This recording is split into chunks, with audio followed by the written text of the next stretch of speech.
Comments.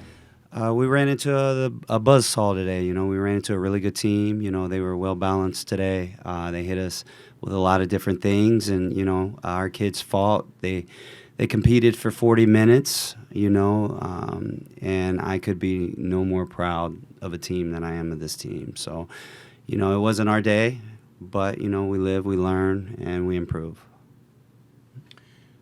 Questions for our student athletes. Down here, Greg. Greg Hunter, Blue and Gold News. For both players, Amber, why don't you start? You guys didn't have a turnover for about the first 8 minutes, I believe it was, and all of a sudden the frenzy just started. What was the difference between that and then all of a sudden they hit like a 17-0 run because of those turnovers?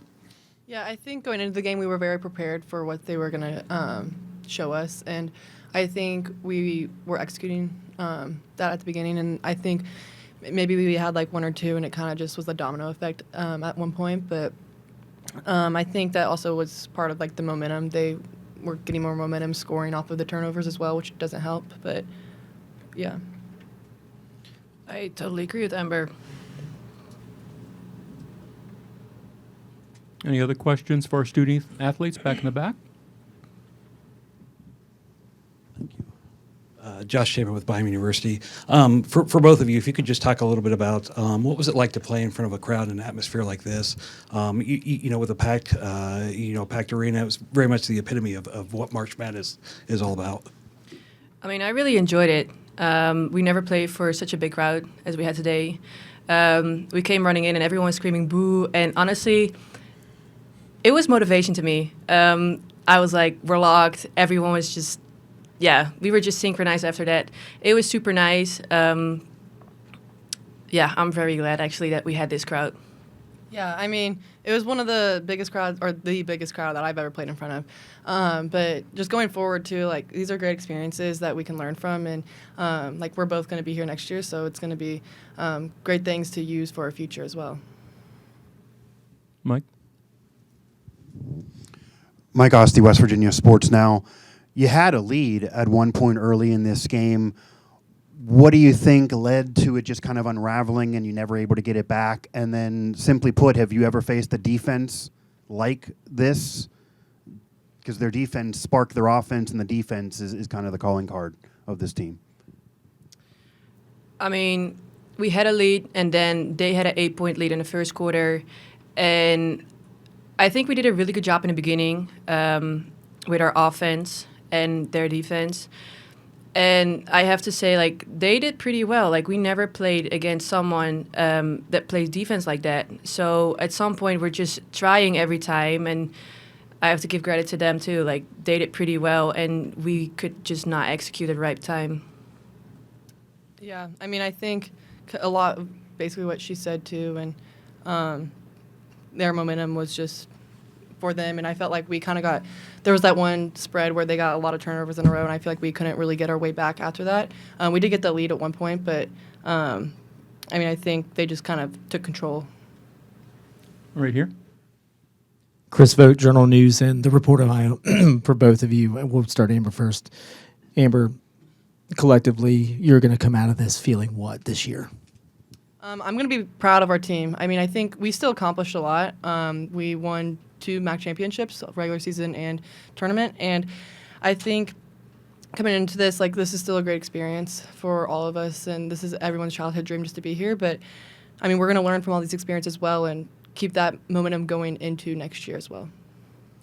I agree with Amber. I mean, it's a great experience. I think none of us in our team ever played in March Madness. It's definitely not the result that we wanted, but it's only more motivation for next year. Any other questions for our student athletes? All right. Thank you, ladies. Thank you. Thank you.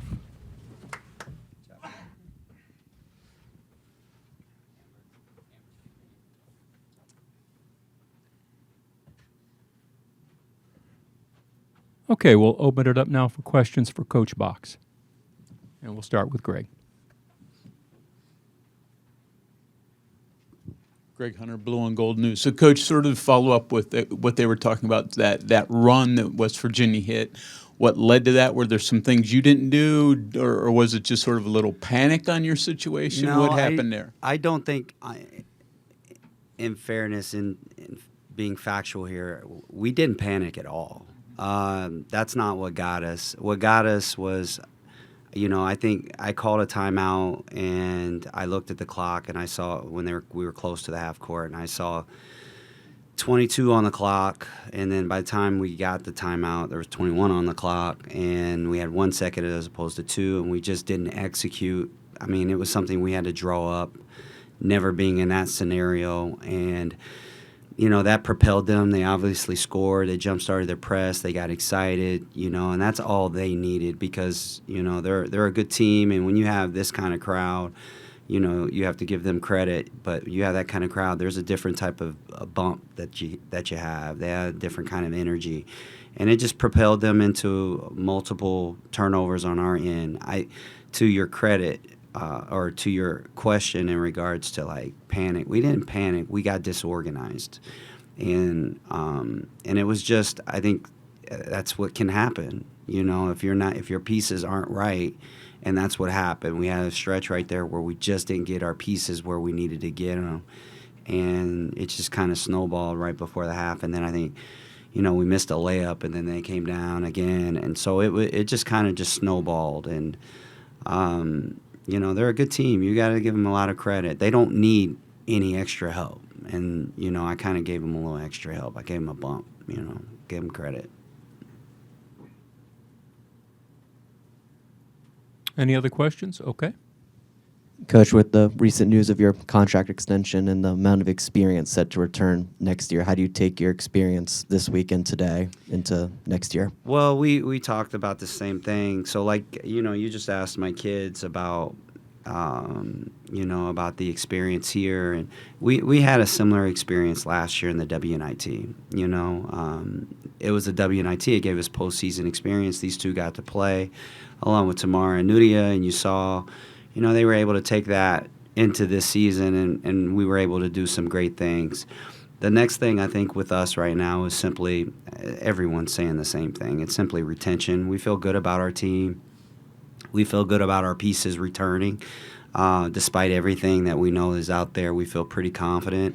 However, anything's possible, but we do feel very confident. And with that being said, we intend to win multiple championships and not be in this scenario next year, where we have to play a home team the first game. And, it's unfortunate because I felt like we did enough to not be in this situation, but we ended up in this situation. And, I'd much rather have to play, someone else that's not on their home court,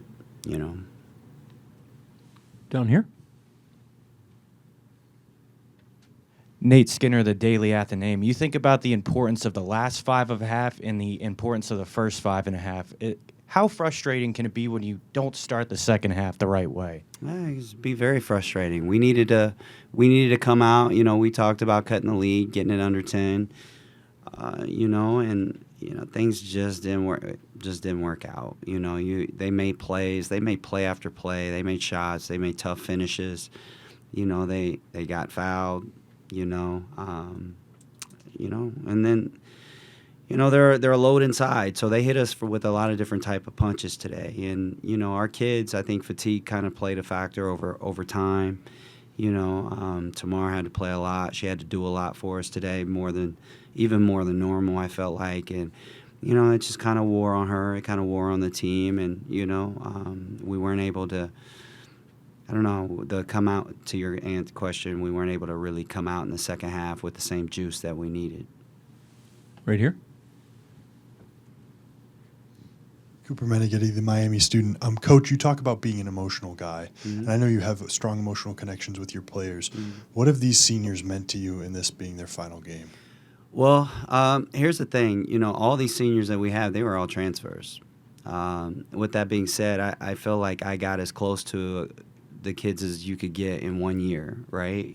Because this is a different time. And, when I think of, Ashton, and I think of Scalia and Clatta, what they were able, to do for us, for this program, they were able to help take us to newfound heights, and we owe a lot to them. and this program, this university, and you know, it's a connection that I think I will have with these kids, you know, probably for the rest of their lives, just like I do with a lot of other kids, you know, that I've coached over the last 3 decades. So, you know, very blessed to have coached them. You know, they brought a lot to the table. They, you know, I'm going to say this again, they jump-started this thing, you know. We have big goals here, and this is just a step, and they helped get us here, just like kids in the past. You know, each year we've gone, they've helped get us to another level, and next year we intend to blow the roof off. So, Right here, Mike. Mike Casaza, 24/7 Sports. Glenn, you mentioned a couple of things about Singer and wearing down a little bit, and that they got you disorganized. I'm just thinking here, their attack defensively, specifically, generally, how do they get you disorganized? How do they get you out of sorts? well, you have to be on 10 the whole time. Like, you have to be on point the whole time, like locked in. And because it's a 90-foot game with them, there's more slippage. You know, there's a half a court that usually you don't have to worry so much about. Now we have to worry about them, you know, all the time. And this team, like, they're quicker than we were. They were more athletic. They were deeper than we were. And so we just didn't have a lot of room for error. And, you know, them just putting their thumb on us the way we normally put our thumb on other people, you know, it forced us into some turnovers that, you know, we might not have had. You know, I still think, you know, I'm looking at this, we have 15 turnovers, but they still made us play faster than we want to play. And, you know, that has a lot to do with the way they play too. Last question for Coach in the back there. Mike Osti, West Virginia Sports Now. Kind of piggybacking off of that, what makes West Virginia's defense unique, outside of just being more athletic and being a major conference team? What makes their defense unique, and have you seen a defense like them before? How unique of a scout even was it? They're more unique for us because they're athletic. They're more athletic than we are. You know, some of the other P4s, they're not going to have as big of issues as we did. Now, if you're not athletic, you're going to have issues with them. And we're athletic, but it's all relative. Like, we're really athletic for the level that we typically play.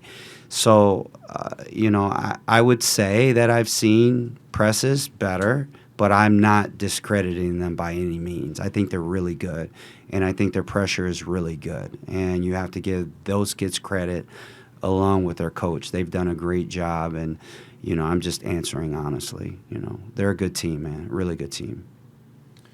Coach, thank you very much. Absolutely. Thank you.